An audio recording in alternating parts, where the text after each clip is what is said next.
parroquia de aquí de Rois, estaban en un proceso de legalización da súa auga e nese proceso de legalización, aparte de requerirlle unha serie de cosas para legalizar, aí se lle metían, se non lle metían multa, etc., o que fixeron foi mandarlle, ahora, fai nada, menos dun mes, o que fixeron foi mandarlle unha carta dicíndolle o que lle cobran polo canon da auga.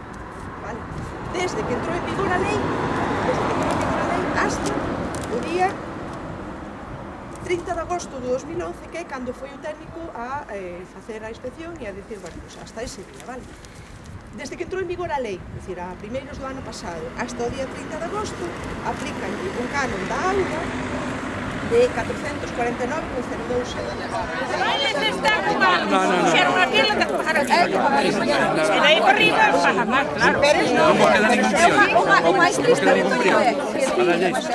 que le pasa aquí. as privadas, limpiámolas, Gastamos aquilo, gastamos no verano que dan e hai escasez, é aquí.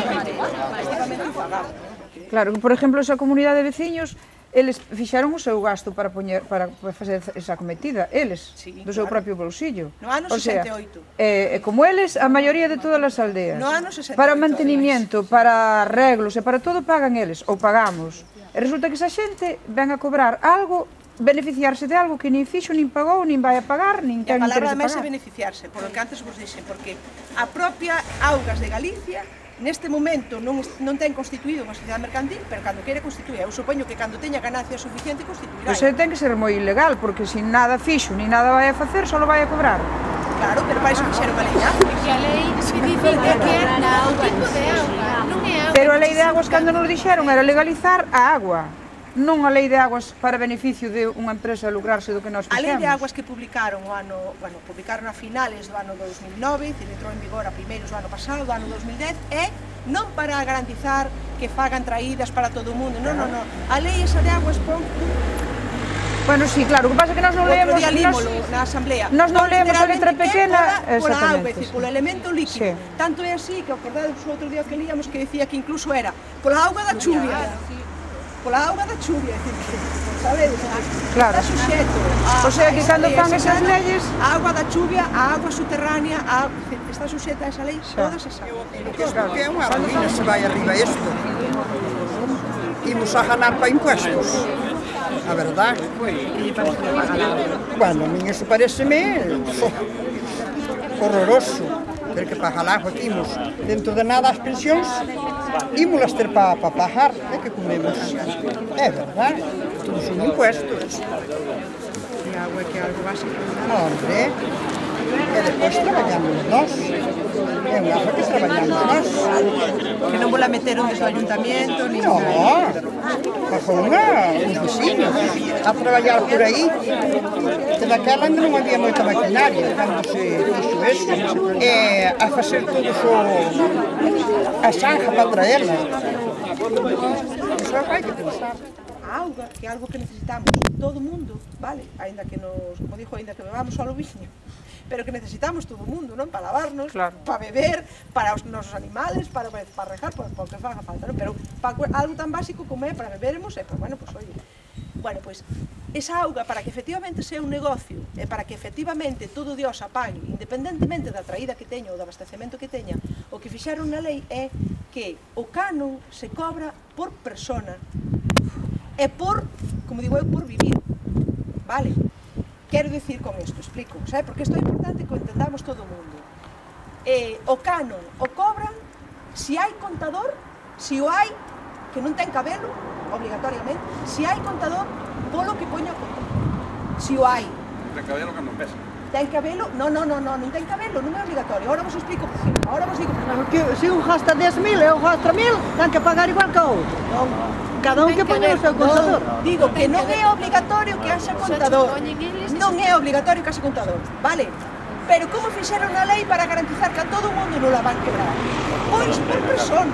É difícil. Claro. Sí, a ver, a persona, independentemente de se esa persona bebe auga da traída, bebe auga do río ou bebe auga dun pozo, ou dunha traída, esa persona saben que vive. Vale, por qué? Pois porque nos concellos están obligados a mandarlle o padrón municipal de habitantes. Si o Concello non lle mandou o Padrón Municipal de Habitantes, e é o caso desta comunidade aquí, desta que de Rois aquí, a esta comunidade consideranlle que, está aquí escrito tamén, que en cada casa como mínimo viven 3 personas. Vale, bueno, aquí escrito, o consumo estímase en 4.305 litros por día, facendo o cálculo cunha vivenda de 3 habitacións. 3 personas, basta. Incluindo nese consumo a necesidade de auga dunha familia de 3 membros. De 3 membros, independentemente de si viven 3, si vive un ou si viven 7. Vale? Tedelo por escrito, é dicir, que por iso esta carta é moi clara, non? Tendo en conta a existencia de 7 vivendas, que neste caso son 7 vivendas abastecidas, correspondentes aos usuarios nomeados con anterioridade, correspóndelle e o cálculo que despois ponen, vale? Entón, como se garantizan que cobran a agua independentemente de atraiamos? Como se poñemos un caldeiro, ou caldeiros, vale? E a que nos cae da chuvia bebemos desa ou nos lavamos con esa. Dalle igual, dalle igual.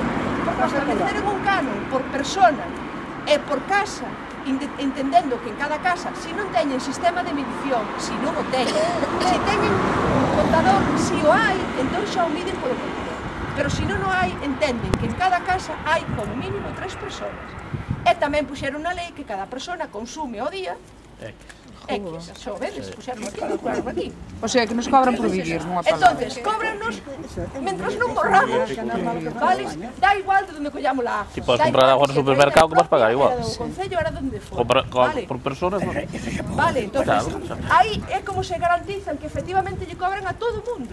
Vale? E é como se garantizan que efectivamente sea un negocio. Cando foi este ano tanta seca e non había agua ni nada, creían os que queren que lle pague. No, pero de todos modos, se hai unha seca, usted vai a ter que pagar polo MIPA. Usted non ten agua, e usted o canon ten que pagar igual. O que lle parece que cobran pola agua, vamos? Eso é un ataco, porque teñen que cobrar por eso que é unha propiedade dos veciños, o monte, e todo eso entonces porque nos van a cobrar agua, é un líquido indispensable, de que tuvimos que traballar os veciños todos, aí meses e tal, para que non den unha subvención a xunta daquela, aí por menos 14 anos, os veciños todos a traballar aí de mañana hasta a noite, e resulta que agora veñenos a meter aquí a función, que cobran por outro lado, que teñen ben. Fanos un atraco respaldado por unha lei que editaron os políticos para recaudar cartos. Para recaudar cartos, para darlos a unha empresa, non esquezamos. Para darlos a unha empresa, que non é ni siquiera un impuesto para quedar e despois repartir en facer carreteras ou centros de saúde e tal. Non é un impuesto para iso, é cartos para unha empresa. Que é máis grave que da Lei de Agua de Galicia no pasado mes de decembro do 2010, temos constancia de que Aguas de Galicia xa comenzou a cobrar o canon da auga a traídas monteras. Un cobro que se fai a maiores do que xa se paga na actualidade polo suministro e a depuración. Vale? A auga é fundamental para as persoas, os animales e as plantas. É indispensable para a vida e para o sostenimento do planeta, polo que debe considerarse pública e universal. E debe cumprir, antes de nada, unha función de alimento e de higiene. Neste sentido, toda a normativa sobre as augas deberá prohibir que se privatice, que se saque beneficio dela ou que se especule coa auga. As persoas abaixo asinantes asumimos a sustentabilidade e a racionalidade, é dicir, que nós non somos uns derrochós, nós non somos os que tiramos ca auga. Como principios nos que asentamos a xestión deste recurso básico para a vida, sin que isto supoña a privatización do ben nin a súa mercantilización. E por eso pedimos, primeiro, a derrogación da Lei de Aguas de Galicia, pola agresión que supón a cidadanía por privatizar a nosa agua, un ben social, universal, de propiedade colectiva e básico para a vida. 2. A elaboración de leis que garantan a xestión pública e participativa da auga, que impida facer negocio co seu uso, co seu suministro e coa súa depuración. E 3. A non aplicación do cobro do canon da auga por considerar que debe ser gratuita para os usos domésticos e para a produción de alimentos.